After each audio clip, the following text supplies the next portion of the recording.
All right. Hello, everybody. Right now, if you're a perfectionist or if you're the opposite of a perfectionist, this video is going to be for you. We're going to talk about how it's possible to do botanical drawing without getting too caught up in the details and without spending a whole month on each plant because we've got a lot of plants to work with here, and botanical drawings, for a variety of reasons, don't have to take you a whole month. We're going to talk about how to do it. We're going to practice how to do it. And we're going to talk about some of the reasons why. Because, for example, this drawing here I did while up in the canopy, and all of these plants, if I had taken a month to do a botanical drawing of each plant, I would not have been able to do that. Also, some people don't like spending a month on a single drawing.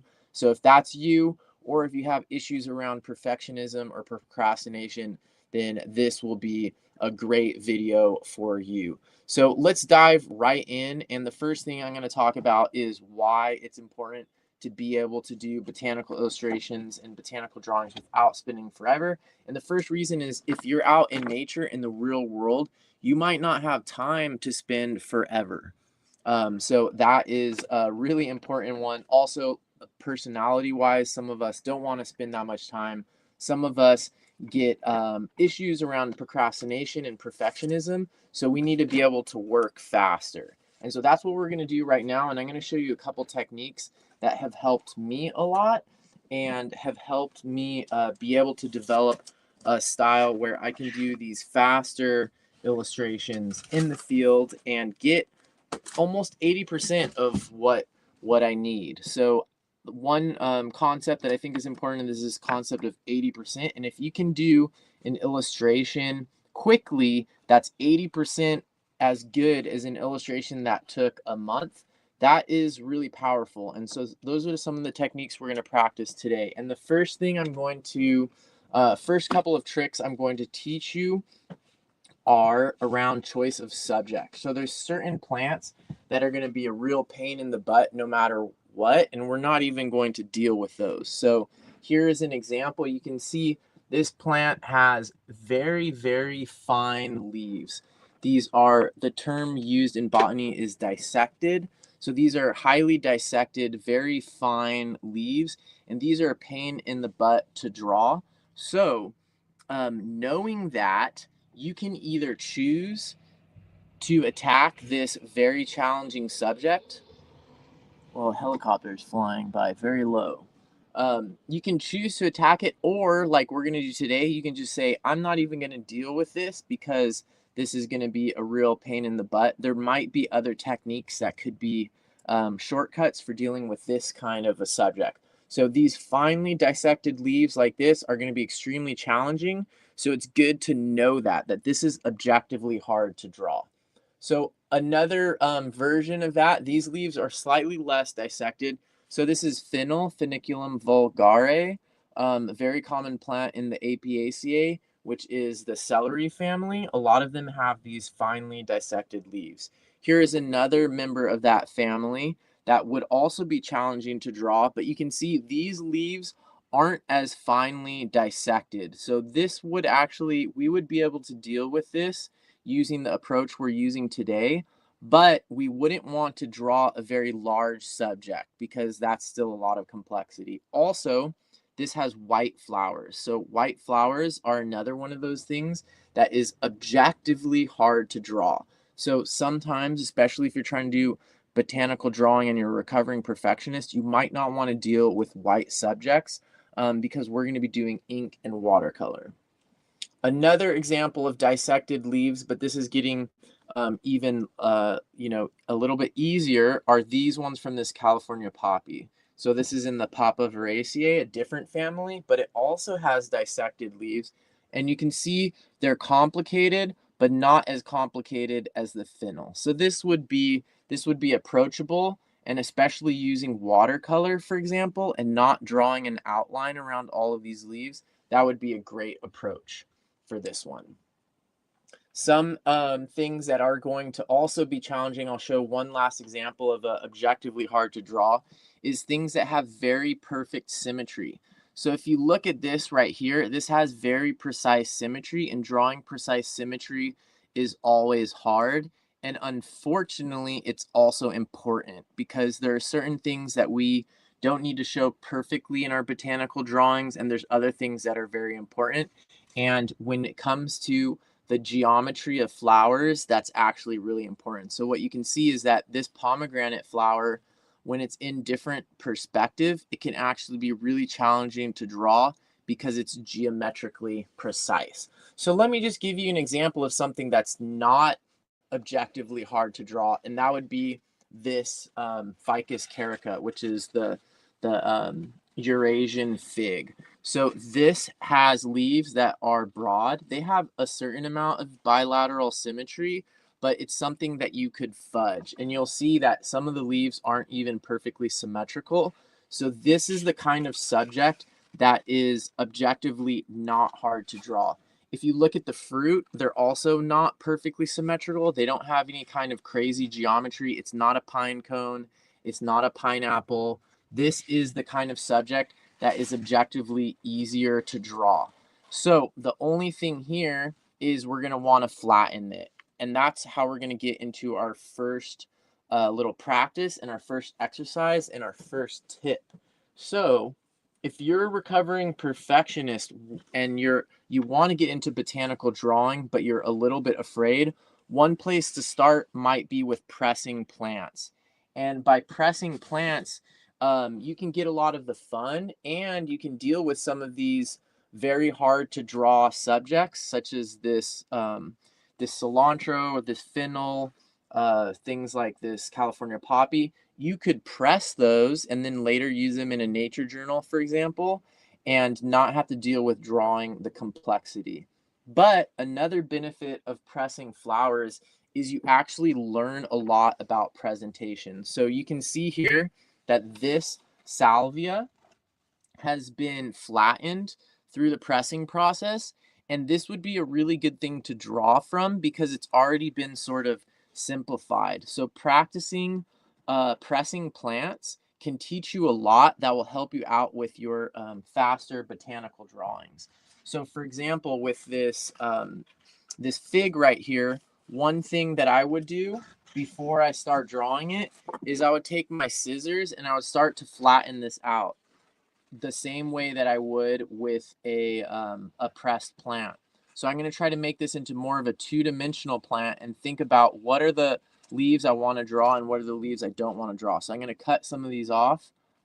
Unfortunately, this is a plant that produces a latex. It's one of the characteristics of the family, so I might have to mop some of that up for my page. So through practicing the pressing of plants, you learn how to simplify your subject and flatten it. And that's what I'm going to do. So you might do that mentally, especially if you're trying to do a fast botanical drawing, you're going to want to do that mentally. But right now I'm actually doing it physically by cutting the plant up. And this is a really good way to learn. So I'm removing some of these leaves from the front.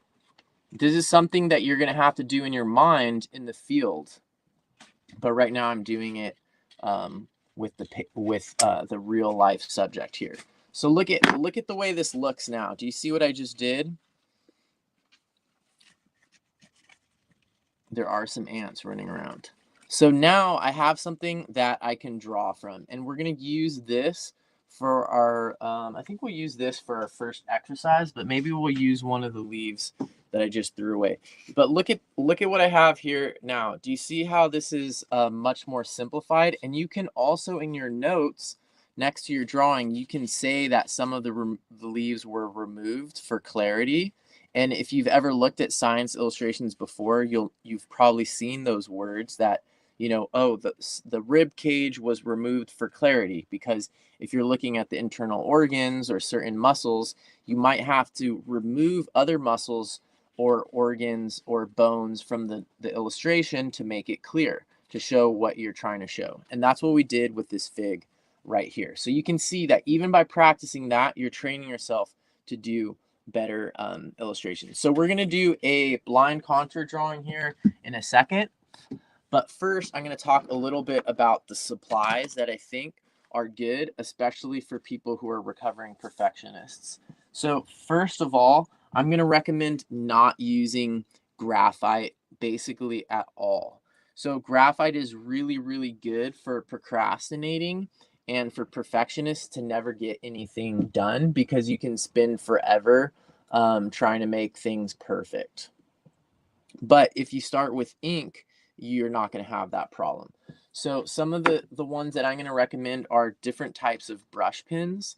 So tonight I'm going to be using the Tombow Fudenosuke brush pen, and this is basically a Japanese calligraphy pen that can give you a variety of line weight. And so getting a variety of line weight is helpful in the style that we're going to be doing. This is another example. This one has black and gray on it. Gray ink can be helpful. You might even be able to do everything we're doing today with a fountain pen. That would be a bold and sexy move, but it would be doable. If you're trying to keep things simple or you don't have access to a lot of different art supplies, you could probably even use something like a Sharpie, a fine point Sharpie, or a lot of people use the Micron fine liners. So like a fine liner pen would work well. This is just another example of another brand of brush pens. This is Zebra. The Zebra has a variety of tips. This is probably a little bit fat for what we're going to be doing today. This is a Pentel sign pen. These are pretty cheap, and this is sort of like a modified felt tip that would work. And then you could probably even use something like a colored pencil. These are really great. This is a Polychromos Faber-Castell, and it's the Caput Mortem Violet, which is a really great color. It's not an erasable pencil, but would work for the underdrawing. And then we're going to do watercolor on top of that, and I'm going to be using exclusively water brushes. And this is the watercolor set that I'm going to be using here. So those are the tools that I recommend for this type of botanical drawing. And just for people who are showing up now, I'll show you a little example. Here's one actually done using modified blind contour, and this was probably done in 1 minute. The color was added later, so that's an important thing to notice. Here is a fruit, a quickly done botanical drawing of a fruit in the same style, this rapid style that we're going to be talking about.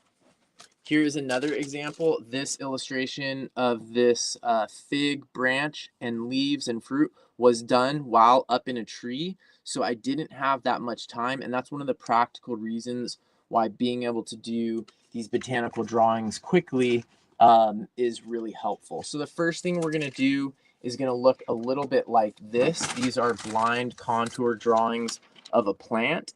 And if you haven't done blind contour drawings before, I'm going to explain it, but they're really easy, really fun, and they're always a good warm-up. They even, as you can see here with the modified one, which we'll do that also, they can actually look pretty good. And in terms of that 80% rule that I talked about, if this drawing takes you 30 seconds or 1 minute to do, and a very precise botanical illustration takes you 2 days to do, and this accomplishes 80% of the communication or the sort of gestalt or aesthetic of that longer drawing, this is obviously way superior because you spent a lot less time. And that's how art is a lot of the times, is that in the first sort of maybe you can get 80% of the impact in a lot less of the time.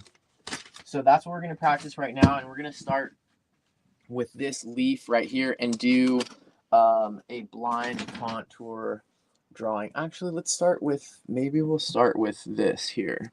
Yeah, we're going to do this for the blind contour. There is a white flower, but it's not too hard. So we're going to start with this, and I'm going to look at the way it looks on the camera. So we'll be drawing sort of the same thing. Feel free to draw along. And what you do in blind contour is you're supposed to, this is going to be tricky. You're supposed to look at what you're drawing, but don't look at your drawing, if that makes sense. So actually I can't look at the camera because then I will see my drawing. So look at the subject matter. If you've set this up at home, look at the subject matter. Don't look at your drawing.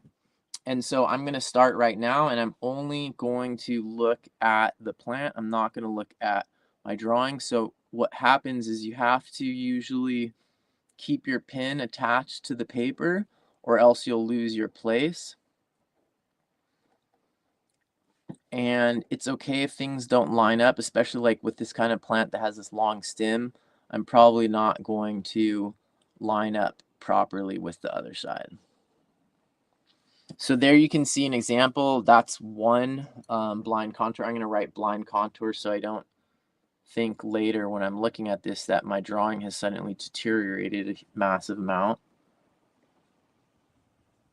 And one of the things you'll notice is that I did that very fast. So practicing, it's also very loose. So if you're a recovering perfectionist, blind contour drawing is one of the best things you can do. A lot of times in art classes, they do it with their hand.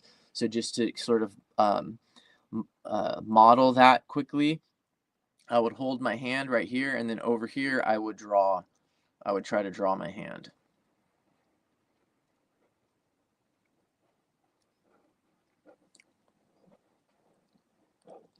And one thing you might notice is that there's a certain quality to these drawings that is better than your more labored drawings.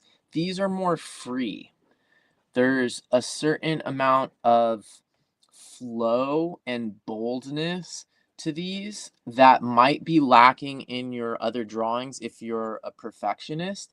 And that's the quality, that and the speed are the qualities that we want to take into our no fuss botanical drawing. So those are the qualities that we want to take from this exercise. And you can do more of these blind contour drawings on your own, but that's the gist of it. And these are the three main qualities we want to carry over into our quick and no fuss botanical drawings. So what we're going to do now, those were blind contour drawings. Now we're going to do modified blind contour.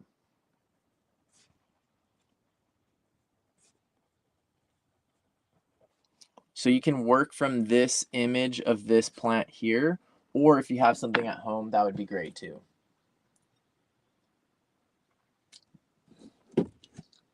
So in modified blind contour, it's very similar, but in this one, you can look at the drawing. You can look at your drawing occasionally. Try to keep your eyes most of the time on the subject matter, but you can now look at your drawing. Hi, Sandra.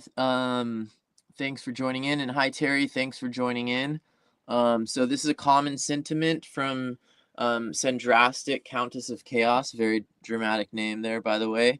Botanical drawings stress me out. You're not the only one. And that's partly because of the way that it is taught and presented, that it has to be super precise. So thanks for sharing. I think a lot of us are in the same boat.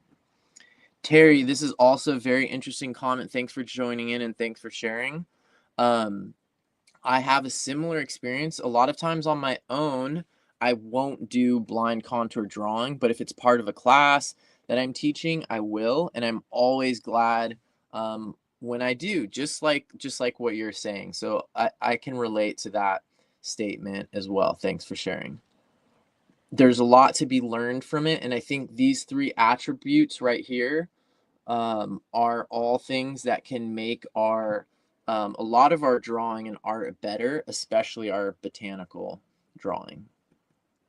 Okay, so for modified blind contour, we're going to try to carry over the freeness, the speed, and the boldness of blind contour, but with a little more precision. So you can see here I kind of lost. This would not be acceptable as a botanical illustration. So we don't have 80% accuracy here. We probably have like, in terms of being able to identify the plant, I would say this has 5% of the information I need to identify a plant. Let me make that a little bit bolder. So this is 5%. We want to get to 80%. So in the modified blind contour, I think we could get to 20%. So here's the plant. And this is, when it comes to botanical drawing, the whole point is that, if you can identify the plant from the drawing, that is That is basically the point. So I'm gonna start going here, and remember, I can look back at my drawing occasionally. I didn't flatten it out like I did with the fig, but that probably would have been a good idea. So too late for that now. I've already committed. I just did something I definitely wouldn't have been able to do if this was a regular blind contour drawing. I kind of skipped over and did that, showed that there's an overlap there between the leaves. And I'm also noticing something that's going to be a really important part of the next tip that I'm going to give you, but I'm not going to say what it is yet. You'll have to wait, but it's really important, especially if you're not botanically trained. So I am slightly botanically trained. Um, and so there's certain things that I notice that if you don't have any botanical background, you might not notice and can make a really big difference here. And we'll get into that in a second, but right now we're just trying to do this modified blind contour drawing. So I am looking down at my drawing occasionally, but I'm really trying to keep up that speed. And you'll notice I'm barely taking my pen up off of the paper. It's mostly just staying down, right? There's an exception to that. I'm going to get that midrib there on the leaf.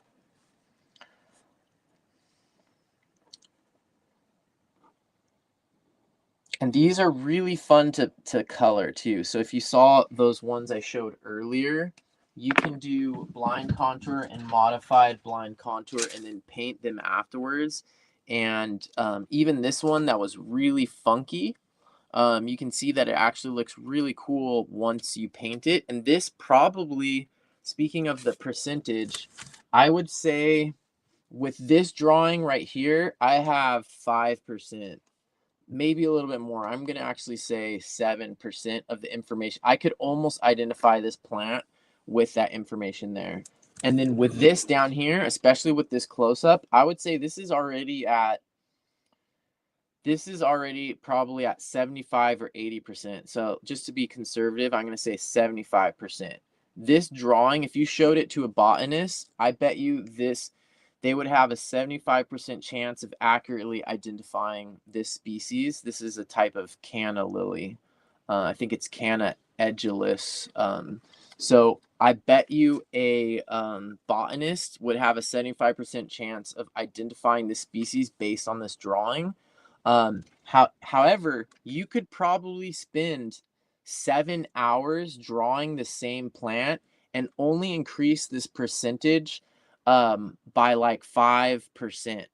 Well, let's say 5 to 15%. So one of the points that I want to make in this video is that in a lot less of the time, you can get to 75% or 80% with these botanical drawings. And you could, at the same time, someone could spend 8 hours or 8 days working on the same illustration and not get it that much higher, if that makes sense. It's sort of like a return on investment thing. Okay, so let's do a little bit of color, and we can talk a little bit about color while we do this. If you have any questions about the blind contour drawing part, go ahead and post them in the chat. Thanks to everyone who's joining in live. This will also be available as a recorded version. If you have any questions about watercolor, let me know in the chat. And what we're going to try to do, we're going to try not to get perfectionist with the watercolor also. And in a second, I'm going to talk about some of those botanical tricks that you really need to know, especially if you're not botanically trained. So as usual with watercolor, I'm going to start with the lightest first. And in this case, we have white. So if you notice, this is a really cool plant. This is a pineapple guava. It's in the Feijoa genus. It's a subtropical guava species. It is in the guava family, which is a massive family. In fact, it includes eucalyptus. It's called Myrtaceae. So there's a couple things about the flowers and the leaves that tell us that it's in that family. And if we don't get those right, we're messing up. So the first thing to notice is that look at those petals, or what look like petals, they're white.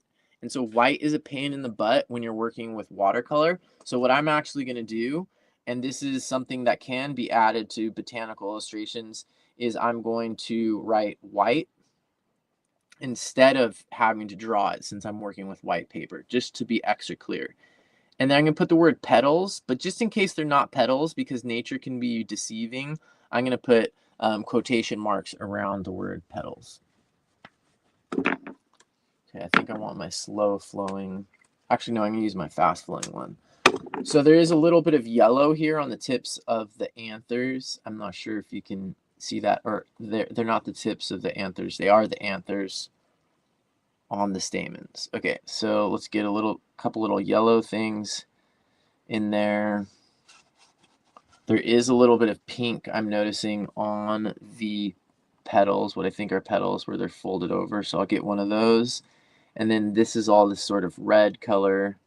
Oh, there are some calyxes in there. And the female receptive part, the stigma in the middle, the style and the stigma. So let me get a little bit more of a fire truck red in here for these stamens. Okay, that's enough information, watercolor information, for the flower right there. Luckily, I wrote the word white petals. The other option would be to create a background around the white or use paper that's not white. So here, for example, in this pressed plant, you can see it's a white flower, but I did it on black paper. And this is an example of how you can learn things about botanical drawing through experimenting with pressed plants. So pressed plants will help you learn and improve your ability to do these sort of botanical drawings. Geez, I'm giving away a lot of really good tips. I almost feel like I shouldn't give away all of my tips. So now I'm going to do the underside of the leaves. I'm actually going to use a little bit of white gouache to get that color because it's a interesting pale color. It's important for the identification of this plant. This part's tricky because a lot of times in a botanical drawing, you want to show the underside of some leaves and the tops of other leaves. So you might be able to do that in a natural way, or you have to show, like a side drawing over here with a single leaf.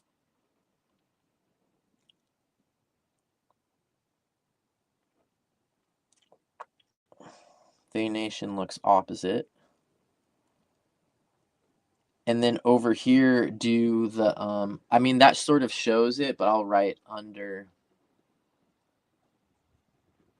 And then I'll do another one that is the top side.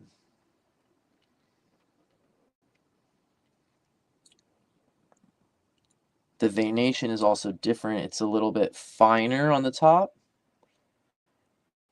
So that's something I can also show.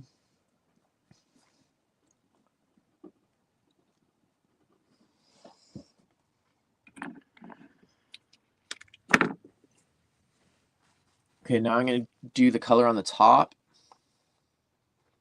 And so when we're doing this type of botanical drawing for recovering perfectionists, or where we have to work fast because maybe we're actually in the field, we probably want to do all of our watercolor in one pass. So we're probably not going to be doing what's called glazing, which is watercolor using, multiple passes, multiple layers. So we're going to try to do it basically alla prima, all at once. And you can see I've already gone outside of the line a couple of times. And I'm trying to lighten this first bit that I put down was a little bit too dark.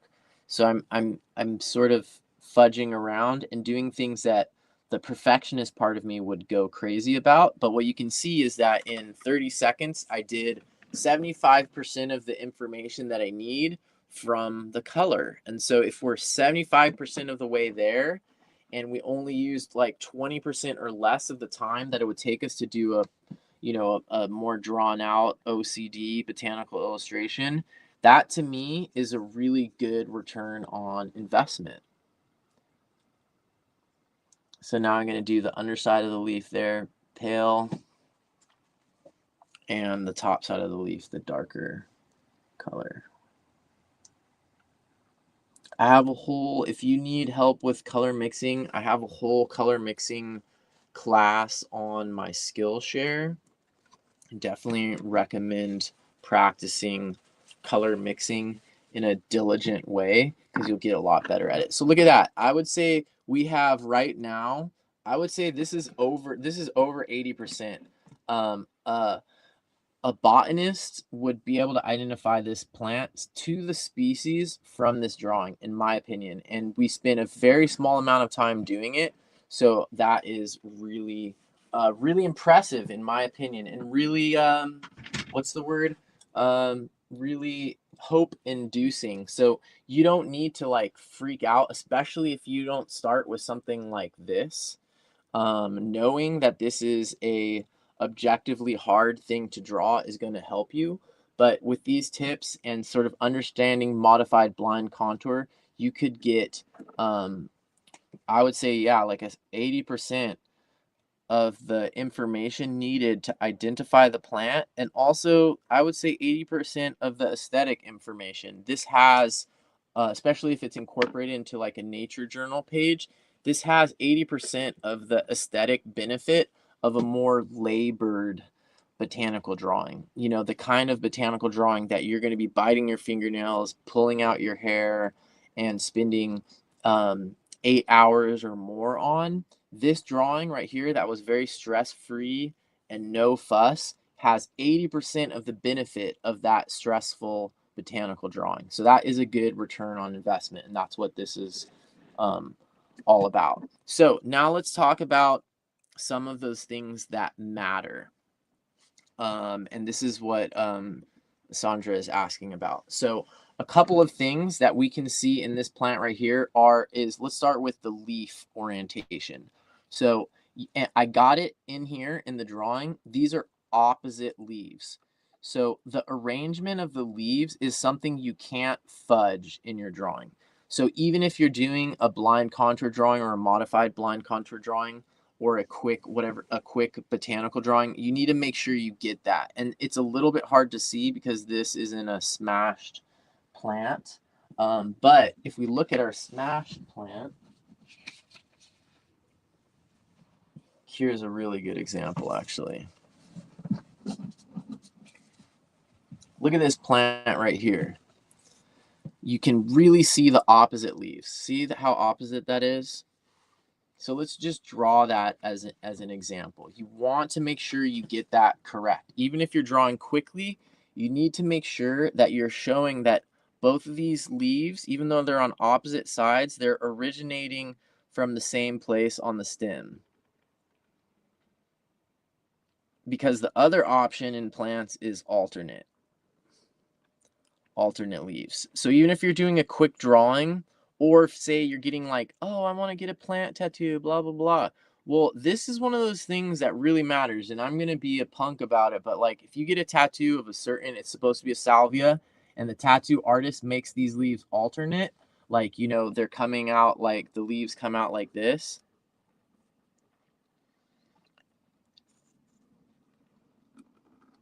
And you get a tattoo and you tell me that it's a salvia, and the leaves are coming out like this, I'm going to smack you because that's not right. That is one of the things not to mess up. So the leaf arrangement, it's either opposite,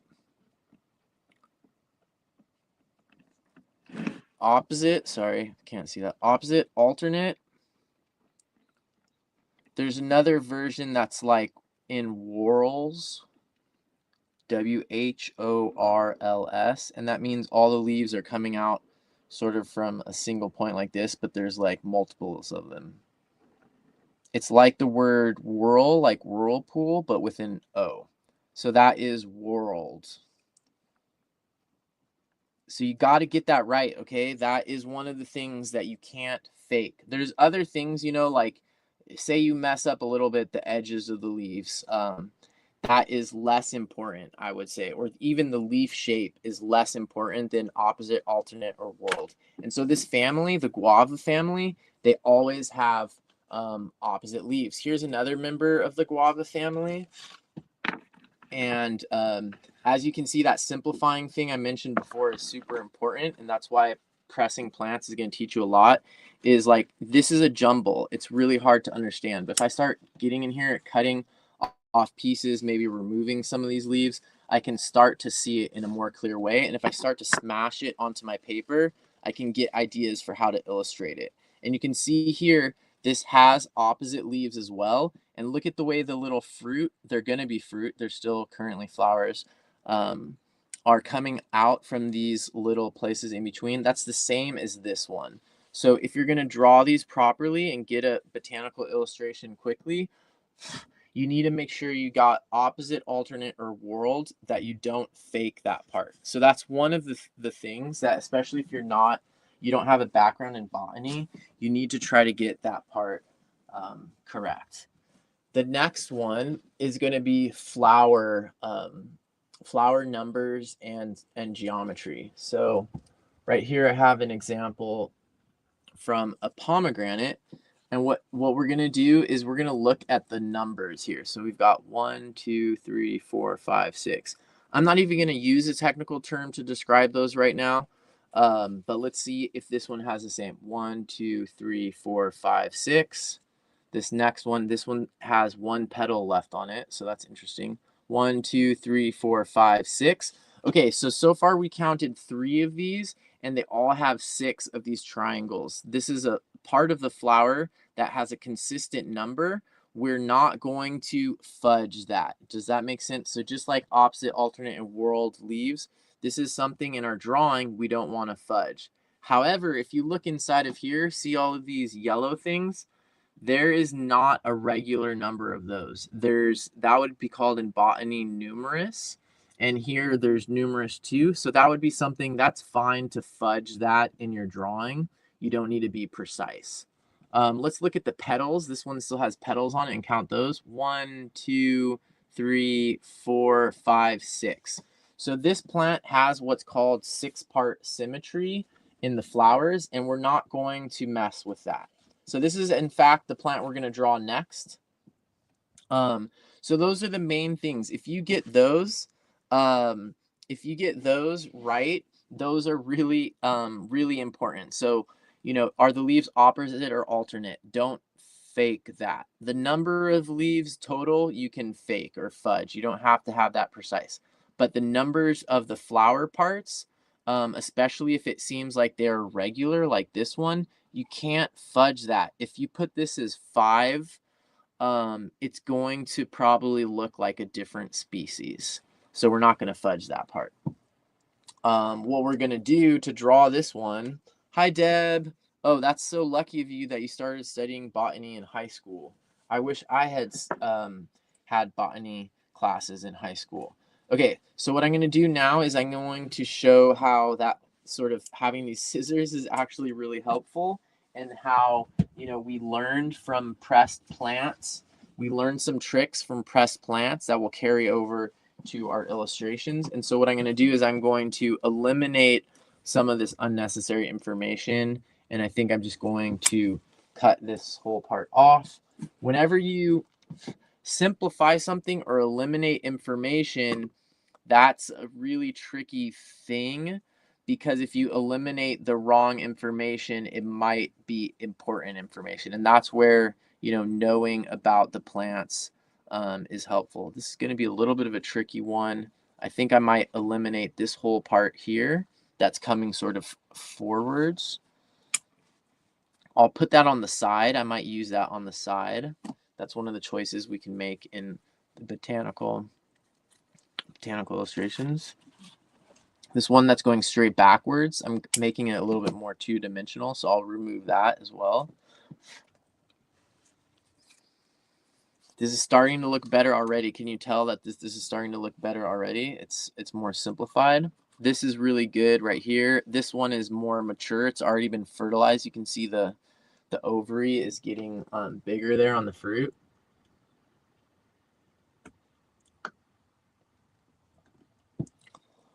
And I think what I need to do now is just remove some extra leaves.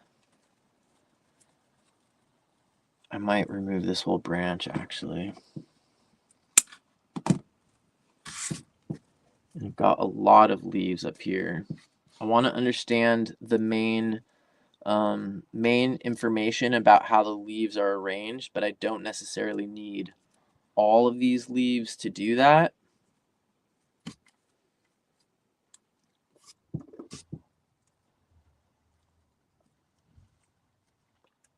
More leaves than I need here. I think I'm just going to eliminate those completely. This also looks like it has opposite leaves. I'm actually not remembering which family pomegranate is in.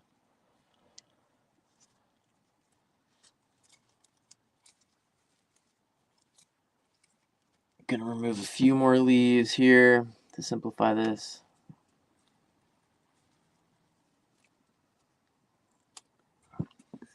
Deb, do you know what family pomegranate is in?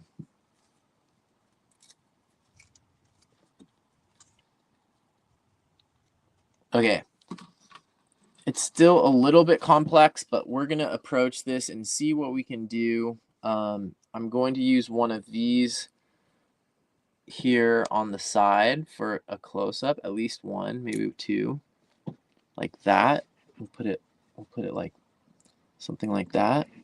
So you can learn a lot about arrangement and composition even before you start drawing if you're just sort of messing around with real plants and putting them on paper or pressing them. You learn a lot about composition. Oh, we said we were going to do the fig too. So we're going to have to work really fast. I'm going to cut this one in half.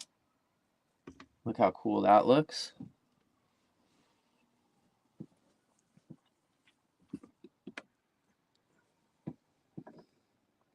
Dang, I forgot chocolate.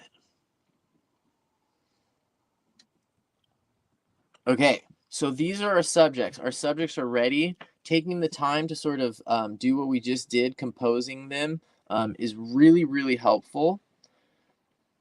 Really helpful, and you'll learn a lot just by doing that part. So now we're going to try to do a quick, and I mean quick, no fuss botanical illustration of these.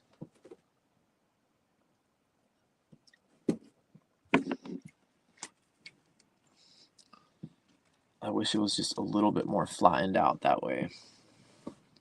So I'm going to keep it small, and I'm going to use some of the same techniques and sort of try to manifest the free, fast, and bold drawing that I had from the blind contour. So I noticed there's kind of a lot of leaves here at the top, but they are coming out opposite each other from two main points. Then there's another sort of set of buds here, and then it comes down to the point where the fruit is. So that comes off on a stem. I'm just going to go all the way down with the stem first to kind of get my orientation here. I'll draw the buds where I removed a whole branch and then come down. There's sort of a bit of an even spacing with the branches, so that's important. Scale is important too, so sometimes getting in the major outline before you get into the details can be helpful. There's these opposite leaves here, and I'm noticing multiple leaves come from each little section. Pomegranate is in the LON. Which one's the LON? Like Lonicera, Caprifoliaceae? I don't think it's not Rhamnaceae, is it? Okay, so then I know there's these two fruit slash flowers that come out here. And there's the part that's hard to do, is these spikes in perspective is an objectively hard thing to draw. So might take some practice. Basic drawing skills, like drawing different shapes in perspective, will help there for sure. Okay, then we get up here, we've got these opposite leaves, and we have the main big fruit coming off here.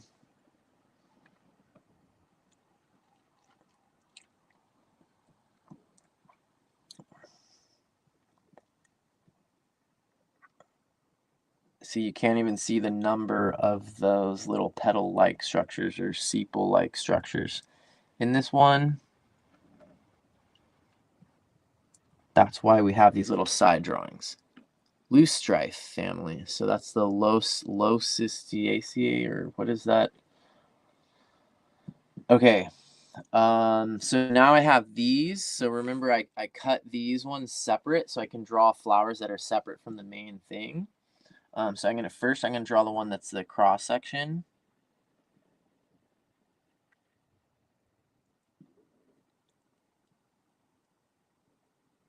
There's only 3 petals on this part, which checks out since it's 6 petals total. So you could write with your words that this is a cross section, or you could sort of use. Now I'm going to draw these anthers in here. There's just a lot. So that's the thing I said. You can make up how many. You don't have to be. You can fudge how many there are. See how there's so many of those? That's the thing you can fudge. Don't fudge these. These are countable and they're regular. There's, on all the flowers we looked at, they had 6. This, however, if we counted these, there's more than 20, and I bet you that if we looked at a bunch of them, there would be variation in the number of anthers. So that's part that we don't need to get precise. Oh, hi, Pat. Yes, I'm glad. I'm glad that you're a stickler for opposite versus alternate. That's definitely something that, like when people get a graphic designer or use AI, heaven forbid, to create, imagery for them. It's just like, okay, it just makes it up. And it's like, actually, no, that's actually important to have that correct. So, um, glad you appreciate that. Okay, so that's the sort of inside of the flower. We could put notes here, or we could just leave it like that and assume it's obvious. And I think I'm gonna do a view like this, straight on. Sometimes that's important, even though for this flower it's a little bit of a challenge. I'm gonna kind of outline a little bit with a dotted line. That's an important technique to try to get symmetry, especially when you're not using pencil. Obviously, you can use pencil, but when you're doing this type of no fuss botanical drawing, I recommend just going straight to ink. Like I said, we're trying to get 80% of the accuracy with only 20% of the work here. So the petals are sort of overlapping, and they 1, 2, 3, 4, 5, 6 petals. So we've got these 2 most important views of the flower here. And now with color, I think if we add color to this, I think we will get to 80% of the accuracy for identifying this plant to species. And of course, we could put in some notes. Like I might put like 6-part symmetry, just in case the drawing doesn't show it. And I could put alternate leaves just in case the drawing doesn't show it. It looks like they also always have 2 fruit side by side.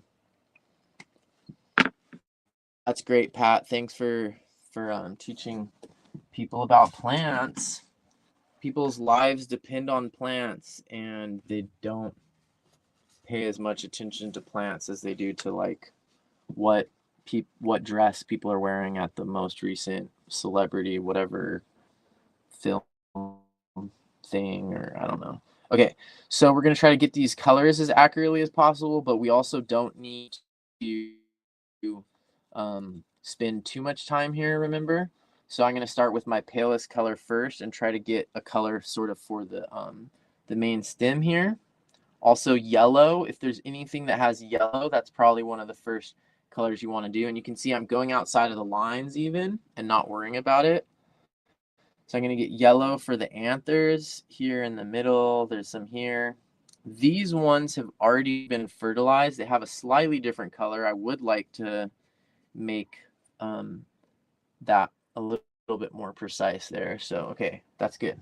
Got those as a different color. Now I'm going to try to get this orange color, which looks like almost a straight secondary orange. Orange is one of the secondary colors. So I'll start with that. and it looks like I need to add a little bit of a warm red to it. So I'm going to add a little bit of, so this was permanent orange, and I'm going to add pyrrole red, which is sort of like a fire truck red. And this is a color I've spent hours trying to match it precisely. I'm not going to do that right now. I'm going for 80%. Remember, 80% of the accuracy in 20% of the work and time is a good return on investment. And also psychological way to approach it, because you don't end up with all these mental obstacles and procrastination. And I do think we'll probably actually get over 80% with this one, maybe because it's an easy recognized species. But I think with this drawing, we're probably going to get to a percentage above 80%. Like someone would be able to identify it to species with more than 80% accuracy based on this drawing, which is really powerful. If you can make a drawing of a plant that you're looking at, and you can do it in 5 minutes, and someone can identify that species, you need to buy yourself an ice cream and or a red wine or something, because that's pretty amazing if you can do a drawing that someone can identify the species based on that drawing. And that really is how botanical drawing started. So that's sort of the main goal of botanical and the whole raison d'etre for botanical drawing. So if you can accomplish that in less than half the time that most people take to do it, that, in my opinion, is a laudable skill and worthy of practice and developing that skill. Oops, and we've got this one more fruit to go. This one has a little bit of a color mixture in it. Oh, hi, Susan. Thanks for joining in. This one has a little bit of a color variation in the fruit. So let's see if we can try to capture that. Can you see that? My light is starting to fade here. So it's not the same color as the last ones.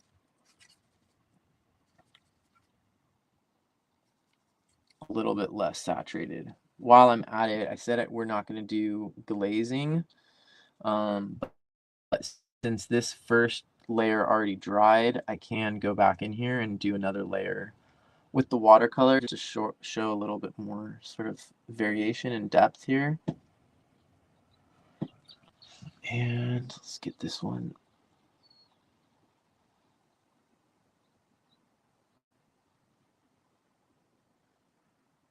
So we're going to try a little bit of wet on wet to get this kind of the look that there's like a little bit of green mixed in here.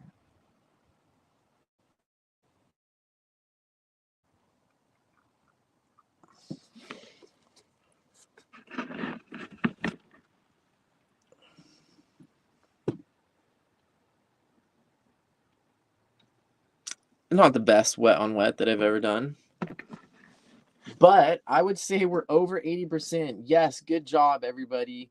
This is awesome. I would say that in, maybe this was a 5-minute drawing, maximum 10 minutes. I'm talking a lot, so that takes longer, but I would say this is over 90% of the information needed to identify this plant, and in a very short amount of time, and 9% of the aesthetics. Maybe I ruined the aesthetics by making this really ugly 90% up here.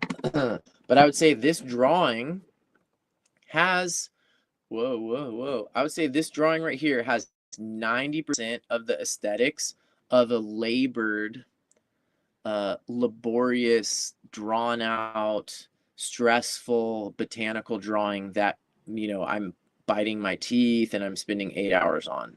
So if this has 80% or 90% of the good stuff with only 20% of the work and the time, then that's a really good return on investment. And that's what this style of botanical drawing is all about. So let's do one last one. If people have any questions, let me know. We're going to do one last one for practice, and we're going to practice shrinking it, which is a really good skill.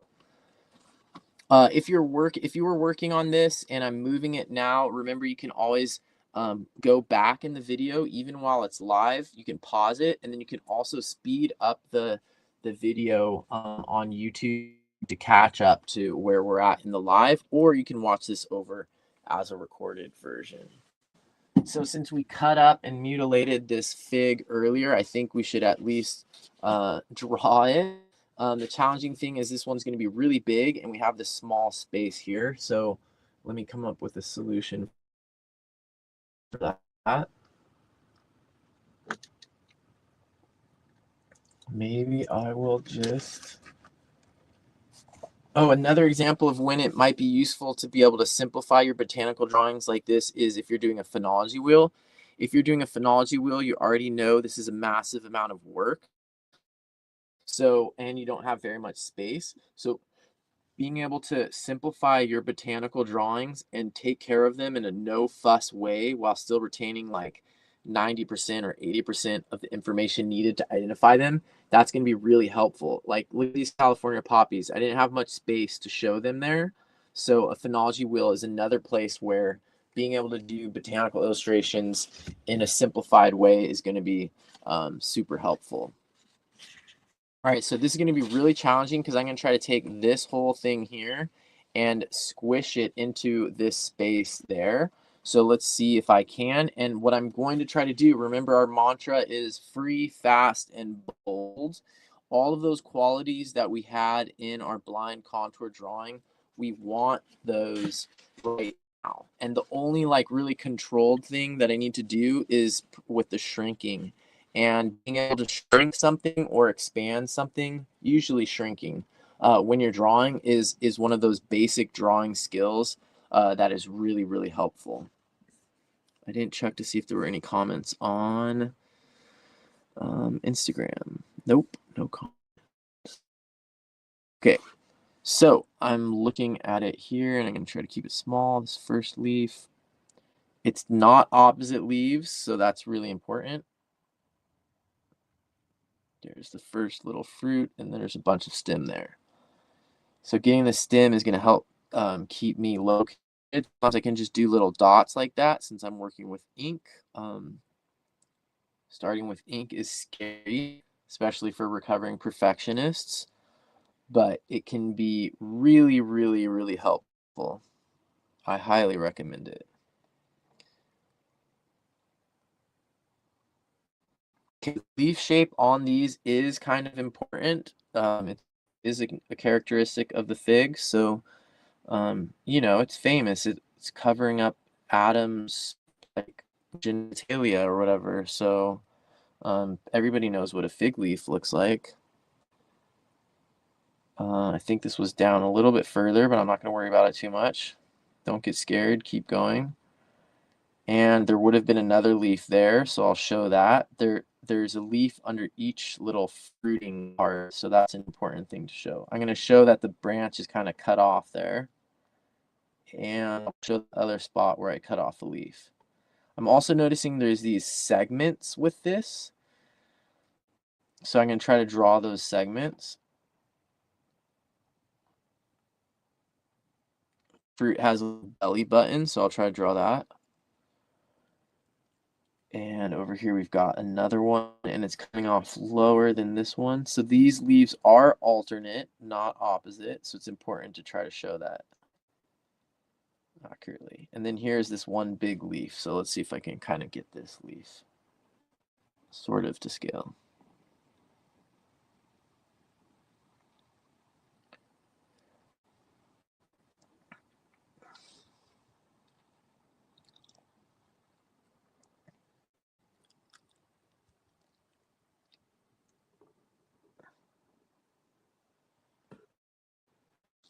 Okay, so that was fast. It's not amazing, but it's small, and small is good, especially in this case. Maybe what I'll do is, how about we cut one of these in half and draw that next to it? Because I think actually for the fig family and for identifying figs in general, being able to see the inside of here is going to be helpful. It might be messy, but remember, boldness is one of the traits that we're trying to trying to have as we do this. And this, in fact, for figs is a super important part. I think these are called a synconium, this type of fruit. So I'm going to do this drawing here. I've actually never cut one open at this stage.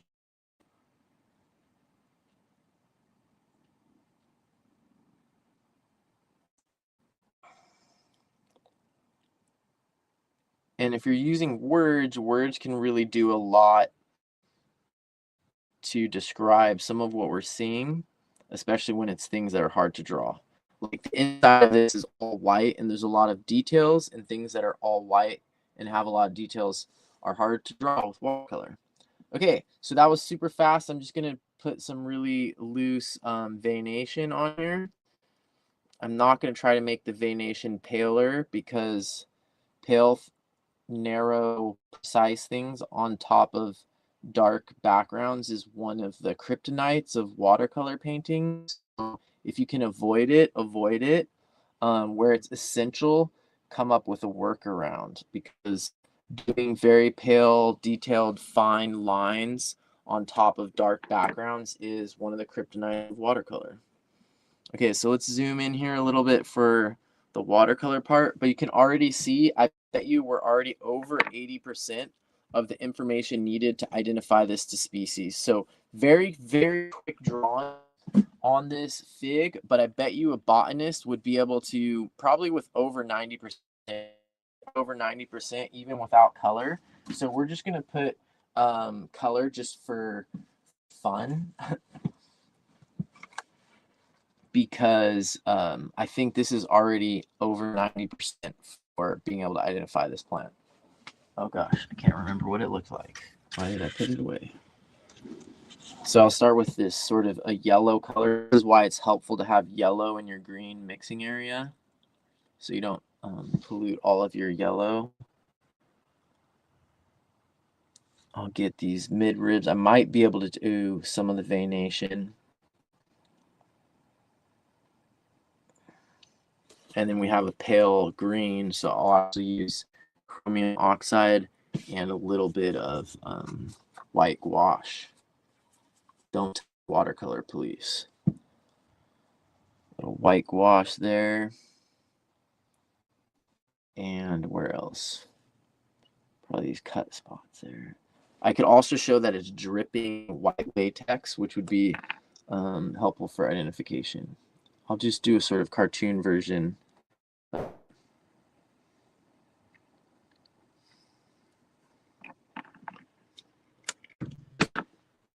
Okay. Oh, actually, I see another spot. The stems of the fruit have the color. This turns to a brown, a pale brown.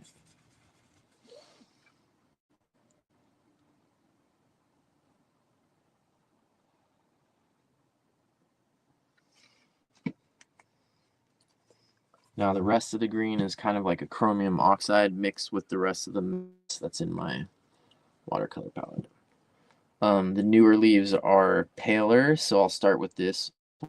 I can paint around the veination a little bit. Like I said, this is the kryptonite, or one of the kryptonite for watercolor, so there are some workarounds, like what I'm doing right now, but don't worry about it too much if you can't do it. If you want to practice matching color, check out my Skillshare class. I have a whole Skillshare class all about matching color with watercolor and color theory. So now I'm going to take this color and I'm just going to mix some of this yellow, more yellow into it, and water it down. So I'm squeezing my water brush to let water in and watering it down for the newer foliage. Newer foliage on a lot of plants is more yellow and more pale. So if we can get that gradient, that would be really cool and realistic. Lots of fruit are green when they start out. So we might be able to do the same green on the fruit.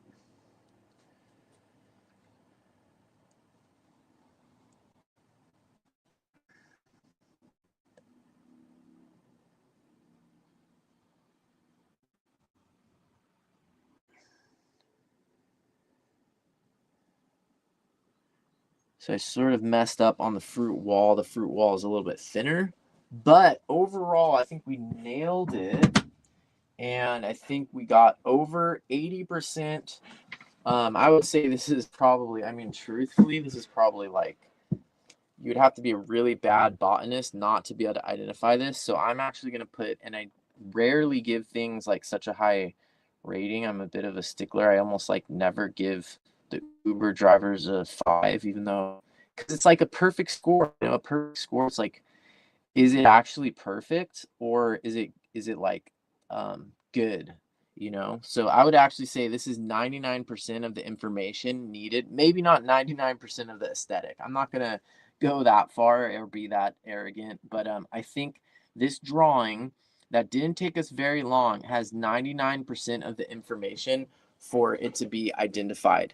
And in fact, if a botanist were unable to identify that to species based on that drawing, I would have major doubts in their botanical ability. So as you can see right now, we talked about a variety of things. We talked about some things that would be really hard, just objectively hard to draw, especially with this technique. But any type of botanical drawing technique is going to be really challenged to draw something like this.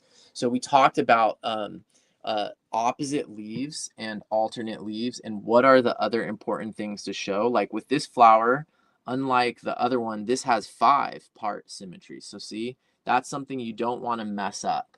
Uh, those are the things. Those are the things that need to be precise. We talked about how pressed plants and practicing with pressed plants can teach you so much. And also for perfectionists, maybe if you're afraid of drawing the plants, start with pressing them, and you can learn a lot from that. We also saw how pressing plants teaches you that, you know, you can remove some of these leaves before you start drawing the plant and make it a little bit more clear. We talked about some of the supplies that are good for this style of botanical drawing, and a lot of different tips. So I want you to remember that botanical drawings don't need to be overly labored. They don't need to be overly stressful. They don't need to be something that only like professionals can do. You can do them too. And if you practice with this blind contour drawing and remember how to be a little bit more free, a little bit more fast, and a little bit more bold, you can do botanical illustrations, botanical drawings in less than a quarter of the time that do 80% of the work and 80% of the beauty that those longer, more labored drawings do. So thanks everybody for joining in live. Consider supporting me on my Patreon at patreon.com/Marley Pfeiffer. It's the main way that I make money for making these shows, because these shows don't pay for themselves. I spent a lot of time creating a lot of free educational content online, and on my Patreon, you can support the show. You can get access to hundreds and hundreds of patron only posts from the last 5 or 6 years that I've been doing it. You can get access to the snail mail tier, where we actually mail physical things to you. And you can get access to a variety of other things. There's also free levels, so you can be a Patreon member for free and at least join in on our monthly study sessions. All right, everybody, thanks Deb, Susan, Pat, and Sandra and Terry for joining in on the live, and everybody else who watched live and didn't make comments. I know a bunch of people watched on the Instagram as well. Thanks, and see you next week on the Nature Journal Show. Bye.